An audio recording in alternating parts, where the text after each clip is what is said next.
Imagínate escuchar tu canción favorita como si fuera la primera vez. Te presentamos el totalmente nuevo y reimaginado Nissan Kicks con sonido Bose Personal Plus y bocinas en la parte superior de los asientos para crear una experiencia 360. Jamás has escuchado algo así. Reimagina tu música y tu forma de manejar. Descubre el totalmente nuevo y reimaginado Nissan Kicks en nissanusa.com. Función disponible. Bose es una marca registrada de The Bose Corporation. Hello, campers. Grab your marshmallows and gather around the True Crime Campfire. We're your camp counselors. I'm Katie. And I'm Whitney. And we're here to tell you a true story that is way stranger than fiction. We're roasting murderers and marshmallows around the True Crime Campfire.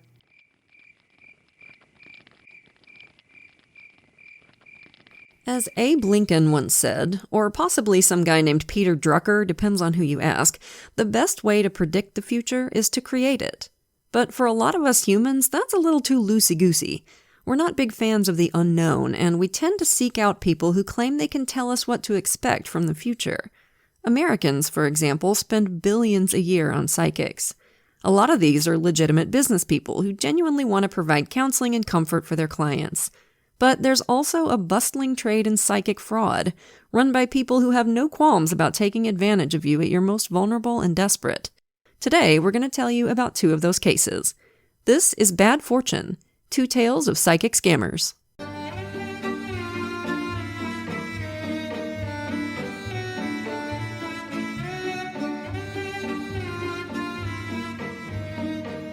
Case 1. Informant, the framing of Philomena Tobias. So, campers, for this one, we're in a shishi-gated community in Jupiter, Florida. The early morning after Labor Day, September 4th, 2007. Philomena Phyllis Tobias called 911 in a panic. "I don't know if my husband has passed out or what," she said. He was in their backyard pool, just floating and unresponsive, and she didn't know if he was breathing. "Please, just send me somebody," she said. The dispatcher heard her yell, "Seth, don't play with me." But Seth wasn't playing. When the Jupiter PD arrived at the Tobias' $5 million home, they found Phyllis in the shallow end of the pool, cradling her motionless husband in her arms. Paramedics got there a moment later and started chest compressions, but it was too late. Seth Tobias was already stiff and cold. The coroner pronounced him dead at the scene a little after 1 o'clock in the morning. He was only 44 years old, and his death had come seemingly out of nowhere. Seth was known to millions of CNBC viewers as one of the regulars on the financial show Squawk Box. He managed a successful hedge fund and was a millionaire many times over. As far as the outside world knew, this guy was living the dream. No major health conditions or anything. How the hell had he ended up dead in his pool? There was nothing immediately obvious. The first responders all noticed some abrasions on his nose and forehead, and Phyllis told the police that her husband had been drinking and doing cocaine earlier that night. When they searched the Tobias' house, the officers found a couple of little baggies full of white powder and a cut-up straw. So, could have been an overdose, could have just passed out in the pool and drowned. But as always, it would take some time to get an autopsy done and determine a definitive cause of death. Seth definitely liked to party a little too much. Maybe a lot too much. One of his friends described him to reporter Stephen Roderick as a little crazy, saying that when they went out to the strip club or bars, Seth would get so banged up that his buddies would have to shepherd him home. At the time of his death, Seth had been with Phyllis for about 4 years. Their relationship had been a toxic roller coaster from pretty much the minute they laid eyes on each other. I mean, they were both married when they met, at the 2003 Super Bowl, if that tells you anything. Phyllis had been married 3 times. They had one of those dumpster fire relationships where both parties are just addicted to each other, no matter how much damage it's doing to both of their lives. It was a constant roller coaster of screaming arguments and weepy reconciliations. They were always accusing each other of cheating, always breaking up and getting back together. Seth's brother tried to convince him to leave Phyllis for good a few times, telling him she was either going to kill him or bankrupt him. Apparently, she really liked spending money. She'd show up at Seth's office on the regular and demand like 5 figures worth of cash so she could go out shopping. In fact, his secretary tells a story of her coming in, just walking right up to his desk and going, "Give me $15,000 fucking dollars," like in this really mean tone of voice. Whoa. Okay. Hi, honey. Nice to see you too. So nobody approved of their relationship. But in 2005, they went ahead and eloped without telling anybody, and Seth bought her the $5 million mansion in Jupiter. But the marriage didn't exactly start out on a firm foundation. Despite the fact that Phyllis allegedly liked to dabble in illicit substances herself, she was really mad at Seth about his cocaine use. One night, while they were out to dinner with friends, she suddenly leaned over, put her whole mouth over his nose, and started sucking on it. I know, some kind of kinky foreplay, something that we gotta send him to the kink-shaming corner about? No. Oh no, she was looking for cocaine up there to see if he'd been lying to her about using. Like, girl, surely there's a better way. Like, have you heard of a drug test? Make him pee in a cup. Ew. You know, every day I get my hopes up that we can return to the kink-shaming corner, and every day I'm disappointed. Well, I mean, we could send him there anyway for that. That's just bonkers. I can only imagine what, like, the waiters and, like, everybody in the restaurant thought, like, what in the hell? Is she sucking on his nose at the table? Yep. Another time, Seth got arrested for assault for throwing a jar at Phyllis during an argument, and she dropped the charges. When Phyllis got arrested for slapping Seth after he found her at a restaurant with some guy and called her a whore, he dropped the charges too. We've all known some version of this couple, right? Like, I definitely have. I've known several of them, and they're always exhausting to be around. And they are fascinated with their own love story. Oh, God, yes.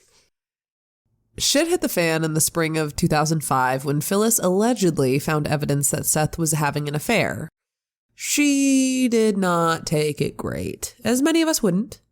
She sent him a barrage of furious texts in all caps.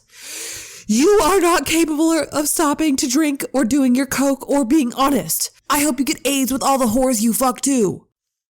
Ooh, that's classy. Jesus, Murphy. Seth texted back, I'm sorry, take a breather. But Phyllis didn't feel like taking a breather. She wrote back, now it's war, with about 18 exclamation points, which, as we've talked about before, is a red flag. The more exclamation points, the redder the flag. This one was crimson. That's very red, yes. The day after that text exchange, Seth filed for divorce, and Phyllis immediately made her demands known. She wanted almost $50,000 per month, despite the fact that she was still getting alimony from her previous husband. $9,500 of that $50,000 was for vacations. Bitch, you are going on a $9,000 vacation every month? What is this woman's life? Rich people, they're just like us. I'm going on a vacation in my mind every month. In response, Seth accused Phyllis of buying a $75,000 Porsche by forging his signature without his permission. Phyllis alleged that Seth had gambled away obscene amounts of money and spent even more on drugs. Yeah, which was rich coming from her. Like, apparently all her previous marriages had broken up at least partially because of her out-of-control spending habits. It was about to get ugly.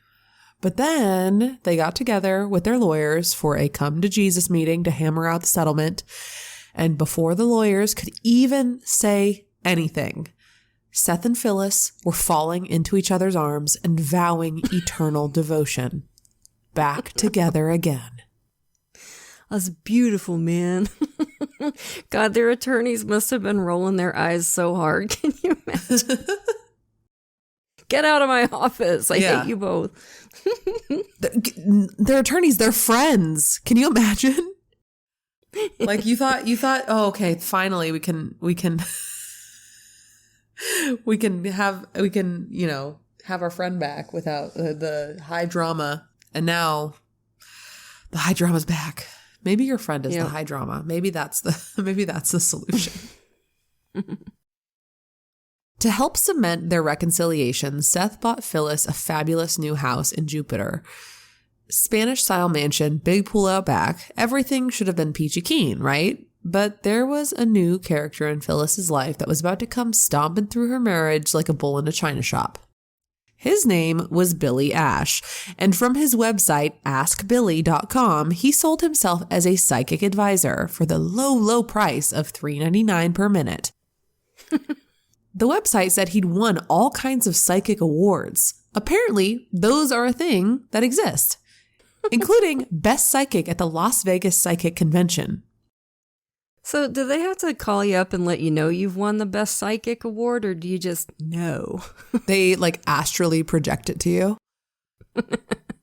This next award goes to Johnny Crystals, who's joining us from Belize via astral projection.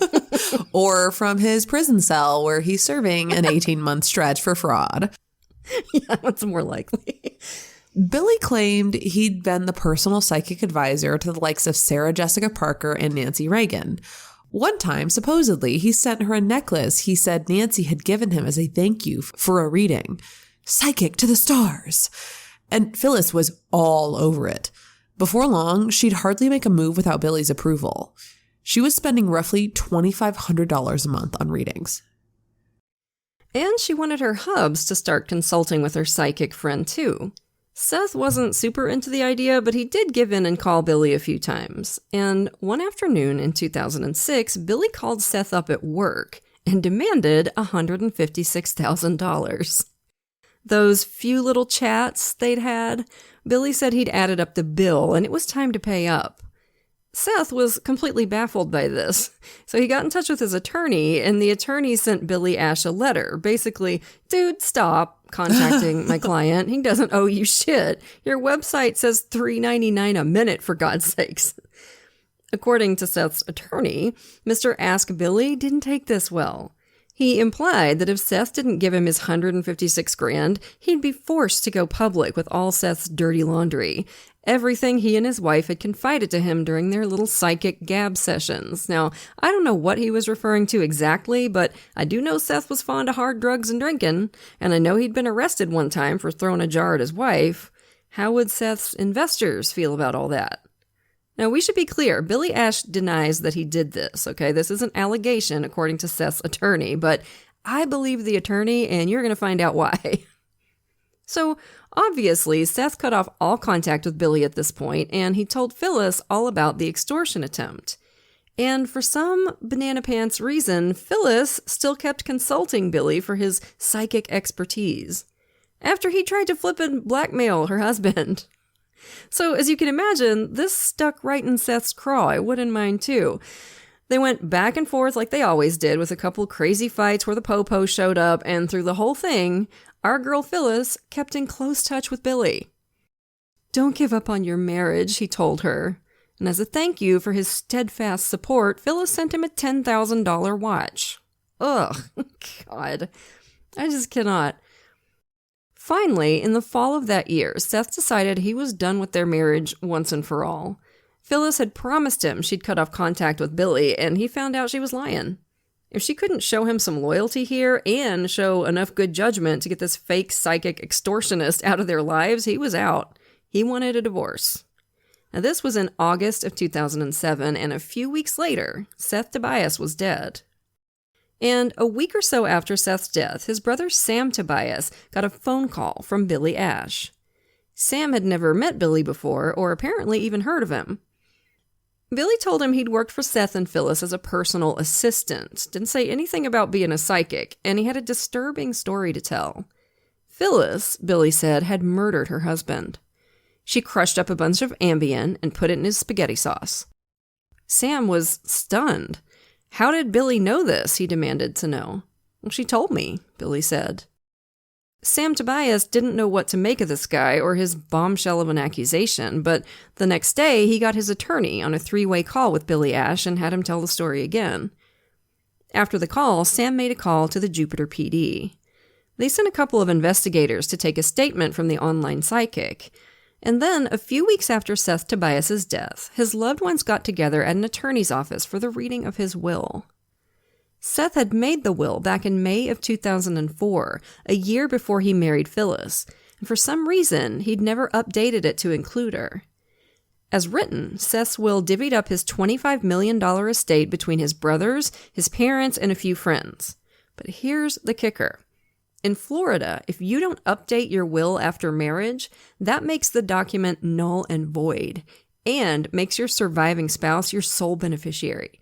Isn't that insane? That's crazy. I had never heard of that before. So now, because Seth just got busy and didn't think to rewrite his will after he got married again, something that my ADHD ass would absolutely do, his family were going to get $0 of the money that he'd wanted to leave them. And Phyllis was getting it all. That's like a Black Widow's dream. Oh, yeah. Yeah, the law's doing the work for you. Why would that be? Why? That law just doesn't make any sense. Like, who's that protecting? The wife, I suppose. Yeah, it's very strange. It's very strange. Yeah, so Phyllis was getting it all. She'd filed papers to make sure she would. Phyllis, who Seth had been right on the verge of divorcing, and who Billy Ash was alleging had murdered their brother with poison pasta sauce. Oh my God. Like, can we stop for a second and just talk about what a soap opera this case is already? Like, wasn't this a plot on All My Children? I'm pretty sure it was. So, as anybody would be, Seth's brothers were furious at the thought that Phyllis was going to walk away with their brother's entire estate. And thanks to Billy Ash, they had some pretty strong ammunition to bring to court against her. They filed a motion to prevent Phyllis from collecting on the inheritance. The basis for this, they argued, was the Slayer statute. Y'all know what that is, right? It blocks a murderer from getting any financial benefit from their crime. Mm-hmm. Phyllis hired a dream team of attorneys to fight them, and the battle was on. And in the midst of all this, our boy, Ask Billy, was chatty Cathyin' up with every reporter he could get on the phone. He told them all the sordid tale of Phyllis and the poisoned spaghetti sauce, and he said he had a tape recording of Phyllis admitting to the whole thing. He also added some additional spice to the story. Phyllis's motive wasn't just financial, Billy claimed. She was also pissed off because Seth was living a double life. And not just any double life, a gay one. This really is the plot of a soap opera. Absolutely, it is. And by December, the New York Times had picked up the story and slapped it right on the front page of their business section. Billy had told them a hell of a tale. According to him, Phyllis had told Seth she'd set up some sexy time for him and a male stripper / porn star named Tiger. That was how she got him into the pool that night of the murder, Billy claimed. He thought Tiger was going to join him and Phyllis was going to watch. Later, Billy elaborated on this with reporter Stephen Roderick. He said Phyllis had the bag of crushed Ambien because Seth had used it to come down off of cocaine. And on the night of the murder, with Seth thinking Tiger was on his way over for sex, Phyllis dumped the Ambien into Seth's pasta and fed it to him. Then she waited. After a while, she stopped hearing splashing from the pool, so she went out and checked on Seth. She found him floating on his back, unconscious, but still breathing, Billy said, so she turned him over, face down in the water, and just left him to drown. Everybody wanted to know, dude, how do you know all this? We talked and texted 10 times a day, he told Stephen Roderick. I knew everything about her. And in fact, Phyllis's phone records showed an awful lot of calls between her and Billy in the week after Seth's death, including one that lasted almost an hour and a half the day after. Billy had plenty to say to anybody who would listen. He claimed Phyllis met Seth at a sex party and that their marriage was never about love. It was more of a business arrangement, Billy said. She was just sort of a trophy wife he could trot out at work functions to disguise the fact that he was really into men. I think they had sex maybe twice, he told Roderick. Reporters were, of course, crawling all over the story, trying to corroborate all of the little parts of it. A New York Times reporter dug up a source who said Seth and Phyllis did used to come into a popular gay bar a lot, a place where they played hardcore gay porn on the TVs behind the bar. Tiger danced there, the guy said, a hot blonde guy with tiger stripes tattooed all over him. One reporter managed to find out Tiger's real name and get an interview with him. Tiger was married by now and had a new baby, but he was willing to talk.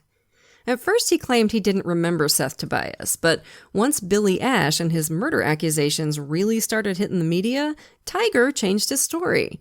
Oh, yeah, now that I think about it, I do remember Seth. He said he'd had sex with Seth a few times and that he was a good guy, but when the reporter asked him if he had any texts or emails or pictures or anything to prove he knew Seth, he said no. Did Seth Tobias have a secret gay life? I don't know. Sources vary about this. Some people say, yeah, he was bi and his wife liked to join him at the gay clubs, but in the end, who cares? That's his own business, and it doesn't really matter to the story. We know Tiger was nowhere near Seth on the night he died. He was in Vegas. Meanwhile, Billy Ash was embellishing his story with even sparklier details.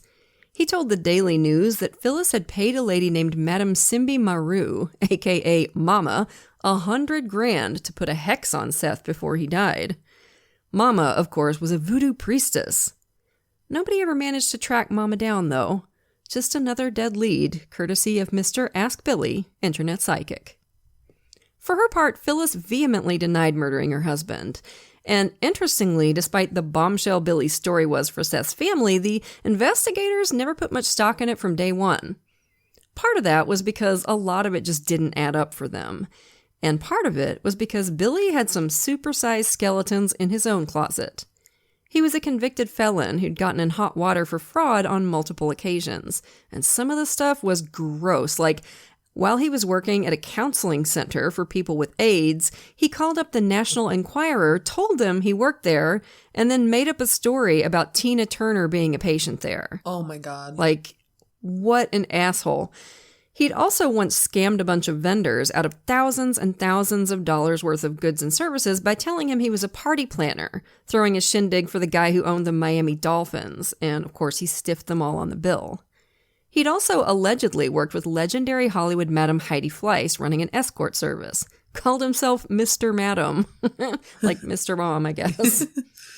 He'd actually served prison time in the late 90s for his time in the escort trade. So, yeah, the guy didn't exactly have a track record of scrupulous honesty. And it didn't help his case that Seth Tobias' secretary had told the investigators about Billy's attempt to extort Seth a couple months before his death. Or that he kept telling people he was the Tobias' personal assistant, despite having no proof he'd ever been in the same room with either one of them. Or that he'd apparently been trying to get $35,000 worth of legal fees out of Phyllis's attorney after Seth's death, and only started making allegations when they told him to heck off. And despite one or two suspicious-sounding things, like Phyllis having the pool drained and resurfaced a week after Seth's death, and the toxicology report coming back positive for Ambien and Coke, nothing else Billy said seemed to have any weight to it. For all the hubbub Billy Ash had created, and the storm it had caused in the lives of Phyllis and the Tobias brothers, the story soon started to unravel. Nobody in Seth's circle had ever met this alleged personal assistant. The only people who had heard the name Billy Ash were Seth's secretary and his attorney, and they just knew him as the fake online psychic who tried to extort him. And for all his talk about a taped confession, Billy Ash was never able to produce one. Finally, after months of investigation, Palm Beach County State Attorney Mary Ann Duggan announced that Philomena Phyllis Tobias would not be charged with any crime in the death of her husband. Based on the evidence available at this time, including the autopsy and toxicology reports, she said, there's no indication of criminality in the death of Mr. Tobias. The lawsuit with Seth's brothers dragged on for a while, even after Phyllis was cleared of any involvement in her husband's death. But finally, in June of 2008, the parties reached a settlement, the details of which weren't made public. From the judge's comments, it sounds like one of those deals where nobody's really happy and nobody's really miserable. I guess that's what we call compromise. That's what we call a good compromise. Billy Ash retreated back into relative obscurity where he belongs, and we hope he's been keeping his nose clean. No idea if he's still claiming to have psychic powers. And I'll leave you with this delightful little tidbit. Phyllis recently went viral for flipping somebody off at a Miami Heat game. And the picture is bonkers. She's just like crazy eyes, like rah, with the middle finger up. Nice. So obviously, our girl is still going strong.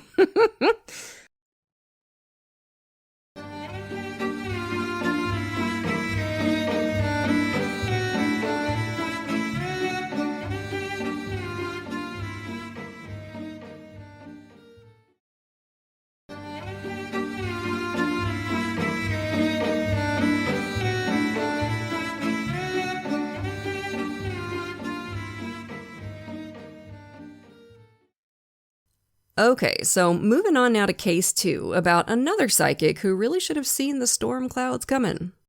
We're calling this one Like a Bad Penny, the story of Bob Nygaard and Gina Marie Marks.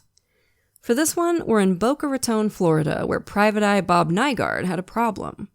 The problem was a dame. As he stepped into the bar from the oppressive, humid heat, he adjusted his fedora and his suit jacket. He wasn't quite sure what this dame would look like, but he knew he'd recognize her when he clapped eyes on her. His years as a transit cop with the NYPD hadn't prepared him for this kind of case. He was there, in his words, to land a date. Bob Nygaard looks and sounds right out of central casting for a private investigator. Bald with a goatee, never without his signature fedora, and a New York accent to end all New York accents. You can just imagine him saying stuff like, "I'm walking here." He'd been with the NYPD for 21 years, where he'd cut his teeth on bunco crimes or confidence schemes. These are the types of cons you see at subway stations or on city streets, like card tricks, shell games, dice, stuff that relies on a little sleight of hand and a lot of charisma. When he retired and moved to Florida to relax and enjoy his pension, he lasted 3 months before the boredom got to him. So he decided to become a PI. And that's where we find him, in 2008 at the bar, trying to land a date one muggy evening in Boca Raton. While there, he met 2 women having a post-shift drink. They started chatting, and he learned that they were in healthcare, a nurse and a doctor. Cops and nurses get along like peanut butter and chocolate. I bet they shut the bar down. Well, they kind of did. Bob and this pair of women started swapping war stories, and Bob mentioned that his specialty in the NYPD was in catching con artists. He specifically mentioned that one of the most nefarious cons was the psychic scam, and that people can be taken for hundreds of thousands of dollars before they even know they're being scammed. The scam itself is kind of brutal. If somebody's going to see a psychic about something they're insecure about, like a death or an illness in the family, a worry about their career, relationship issues, then obviously they're more likely to be vulnerable. The psychic will tell them there's a curse on them and their family, usually with some kind of hokum. One crowd favorite is for the psychic to poke a small hole in a raw egg and add some bright red cayenne pepper, then shake the egg up, secretly mark that egg, and place it in a pile of other eggs. Then later, in front of the client, the psychic grabs the egg, seemingly at random, holds it in a cloth, and smashes it dramatically, making the cloth and the egg look bloody. And that, of course, is proof of a curse. Ooh, scary. But I mean, you can imagine it'd be friggin' like terrifying. Yeah. She smashes an egg and there's blood comes out of it. Like, that's gonna make an impression. And especially if it's like built up, like you see they pick other eggs and they're not bloody like that, and they pick the egg for you. Yeah. And it's bloody. It's a very big production. Yeah, and I wouldn't even know how to poke a hole in an egg, like without just completely, like, so it probably would freak me out. I'm just going to be honest about it. The doctor seemed very interested in what he was saying, and at the end of the conversation, happily took Bob's business card, and the 2 women left together. 10 minutes later, Bob got a phone call. It was the doctor. She asked him to meet her at a nearby gas station. Now, he wasn't quite sure what she wanted, but he's a dude, so he went, post-haste. And when he got there, she wanted to tell him a story, one she'd never told anyone before. She'd been scammed by a psychic, and Bob's story sounded exactly like what had happened to her. The doctor's marriage had been on the rocks, and she was worried about her kids, so she went and saw a psychic. The psychic told her that her family was cursed, and that only she could help her get rid of it. Psychics operate on a combination of cold reading and warm reading. If someone's more vulnerable, like a woman that may be going through a divorce, they'll sense that and pick at it like it's a big glowing weak spot in a video game. The first reading is usually like $100 or less, but then further research will cost clients another couple $100. These are the tester fees to see if they've got a live one. Then, like any good scammer, they hit their victims with a sense of urgency. They're cursed. Everyone they love is in danger. Only the psychic and their church can help. How do you remove a curse, do you ask? Well, money. Of course, it's money. Money is the root of all evil, but don't worry, we're not keeping the money, they tell their victims. They're just using the money as metaphysical bait for the curse. Once that's all over with, we can give it back to you. No problemo. No curse, no loss of money. What do you have to lose? Now, do you really think anyone gets their money back in these scenarios? Of course not. The doctor ended up giving the psychic over $12,000 in cash and never saw another penny again. After it was all said and done, she was too embarrassed to report it to the police. How could she believe something like that? She's a doctor, for God's sake. She was embarrassed. I think it's really easy to forget how these types of criminals target their victims. They go after people at their lowest point, at their most vulnerable. Like, this woman had 2 young daughters. Her marriage was ending. She was terrified that she was ruining her kids' lives, and she just needed anybody to tell her it was going to be okay. And instead, she found a predator. I know, that's why it's so disgusting to me. It's like you're picking on the people at the worst moments of their lives. It's just gross. And Bob's passion about the seriousness of confidence schemes made this doctor feel safe enough to open up about her sort of dirty little secret, and he told her he'd do everything he could to make sure this psychic saw justice. He kind of grinned at her before she left and placed his fingers at his temples. He said, "Let me guess, was her name Marks?" The doctor's jaw dropped. She's like, "Yeah, her name is Gina Marie Marks. How did you know that?" Bob just laughed. "It's because I'm psychic." He went on to explain that Marks is a really common name among psychics. That's true. A lot of them are. Rose Marks, Linda Marks, Michael Marks. You can look all of them up. They are notorious psychic scammers. Yeah, I think it's just because they're Romani and so they have similar last names. It's not like they're taking on the mantle or anything. Yeah. The family biz. Bob hit the ground running looking for this Gina character. The doctor heard about her through her maid, who found out about her through some women at her nail salon. It turns out he didn't really have to flip too many rocks to find out about her. She came from a notorious Romani crime family. Bob compares criminality in the Romani community to criminality in the Italian community, which I think is probably pretty accurate if you're going to compare the two. Like, not every Italian is a made man. In fact, most aren't. I also really appreciate that he's like, whoa, let's not paint with broad brushes here. Oh yeah, he's very clear about that.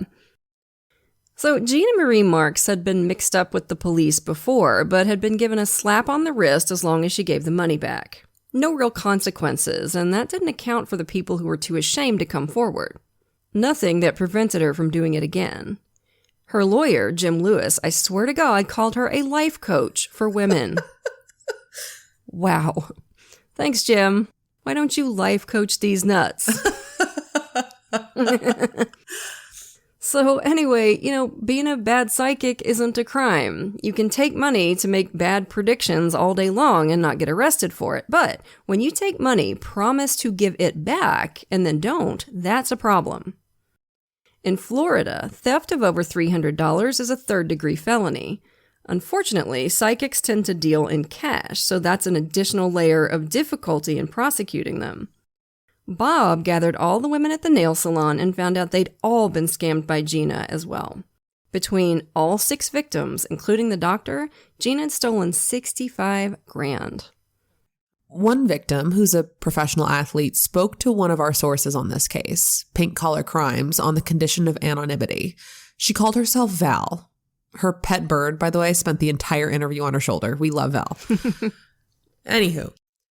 When she went and saw Gina, her son had just been diagnosed with autism, and she was worried about her son. And so she goes and sees Gina, and Gina lives in this palatial mansion with her husband and 2 kids.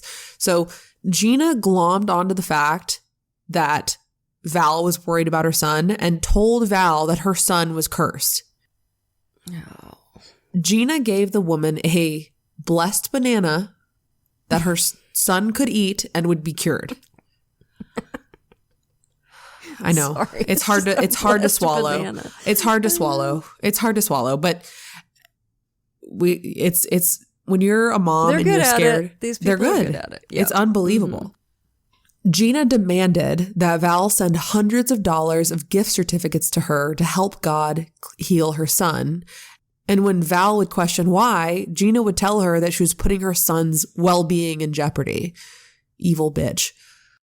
Yeah, Val got taken in by Gina's lip service to God. Gina told her that God would cure Val's son if they let him.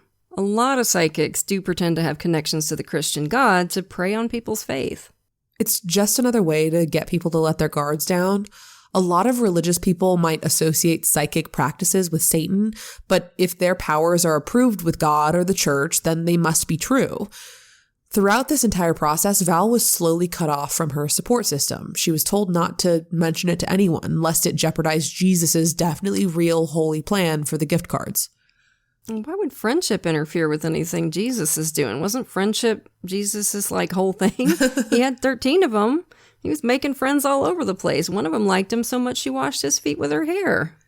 Jesus always had strong opinions on gift cards. We all know the one where Jesus fed the multitudes by giving them all Amazon gift cards. It's in the Bible. Look it up.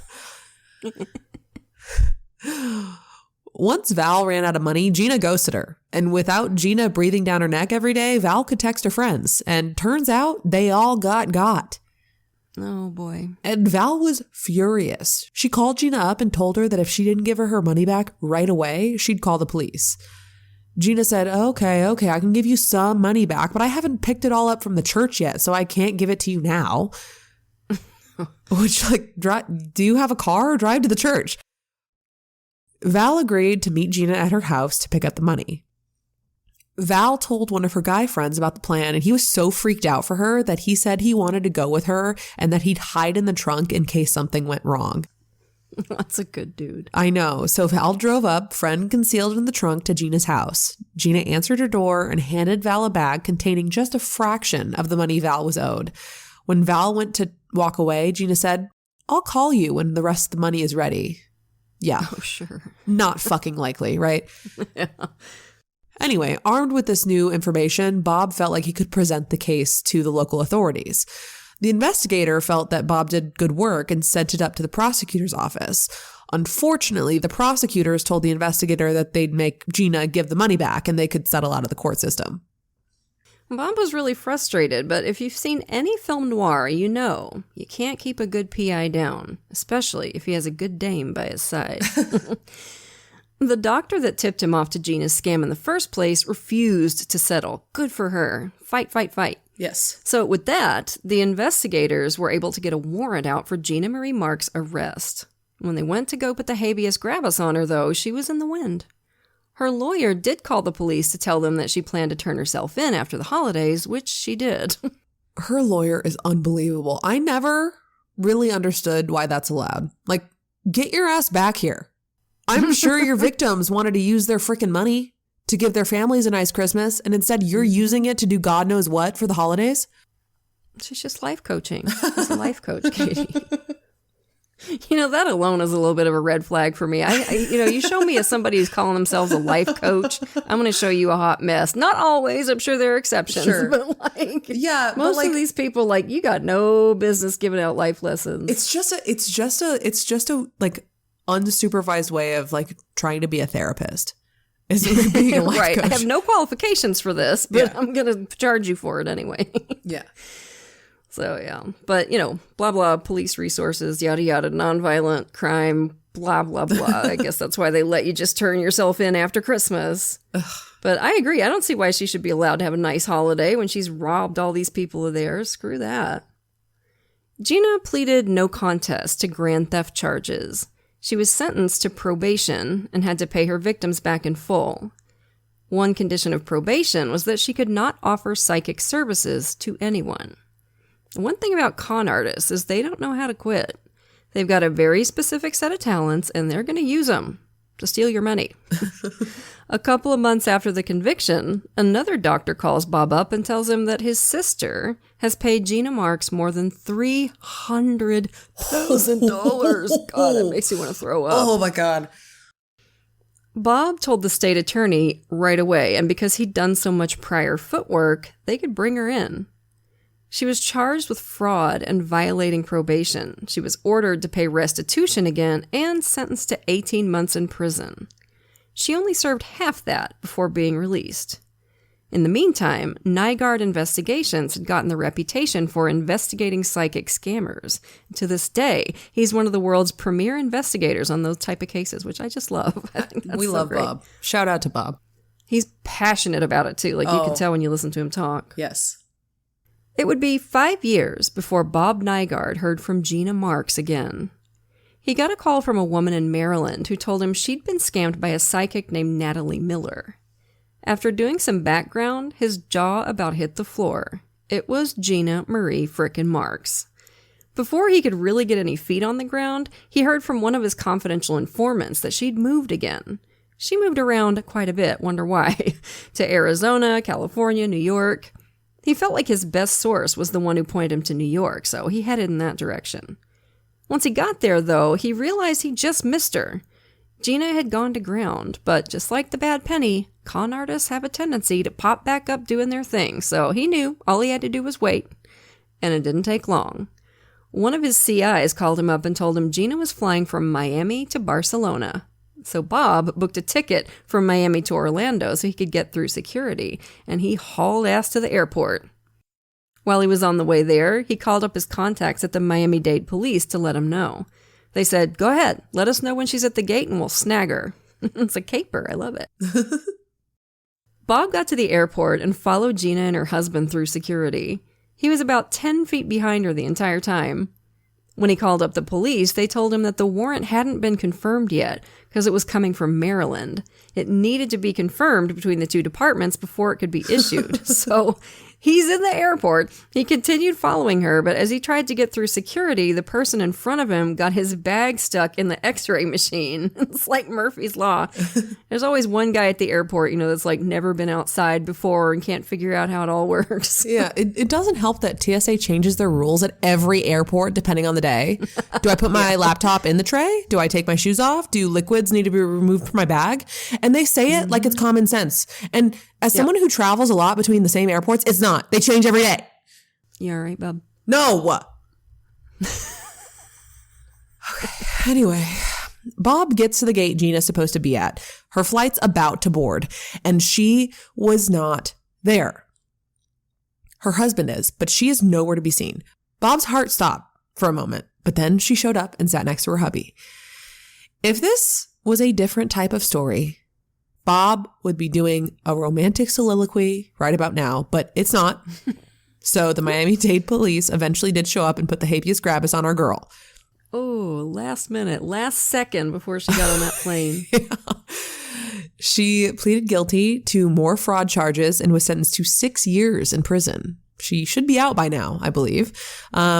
We hope to God she's done with her fraudulent ways. If not, she's not. I bet she's not. I know. If not, we know there's a watchman out there keeping us safe. Yay, Bob. So, psychics, huh? Watch your ass if you're inclined to reach out to these folks. I'm willing to accept that there may be people out there with a very well-honed intuition with some ability in that way. And as long as they're not taking advantage of people with it, go for it. I'm all for it. But it can be tough sometimes to tell the good ones from the bad, so just make sure to keep your eyes wide open, because the main thing the psychic frauds can see coming is a sucker. Now, don't forget, by the way, the December 22nd episode of the Investigation Discovery show Very Scary People will feature your girl Whitney here. Yeah. It airs at 9 p.m. Eastern on Investigation Discovery, and it'll be streaming on Discovery Plus and Max. So give it a watch, and please be nice to me. It's my first time on TV, and I suspect that I'm going to be watching it through my fingers. It's okay. Horrible. If anyone is mean to Whitney, they have to deal with me. Okay. Yeah, you don't want that smoke. Trust me. So that was a wild one, right, campers? We'll have another one for you next week. But for now, lock your doors, light your lights, and stay safe until we get together again around the True Crime Campfire. And as always, we want to send a grateful shout out to a few of our lovely patrons. Thank you so much to Amy, Jean, Selena, Sarah, Jonquil, and Megan. We appreciate y'all to the moon and back. And if you're not yet a patron, you're missing out. Patrons of our show get every episode ad-free at least a day early, sometimes even 2, plus tons of extra content, like patrons-only episodes and hilarious post-show discussions. And once you hit the $5 and up categories, you get even more cool stuff. A free sticker at $5, a rad enamel pin or fridge magnet while supplies last at $10, virtual events with Katie and me, and we're always looking for new stuff to do for you. So if you can, come join us at patreon.com/truecrimecampfire. And if you're looking for great TCC merch, visit the True Crime Campfire store at spreadshirt.com.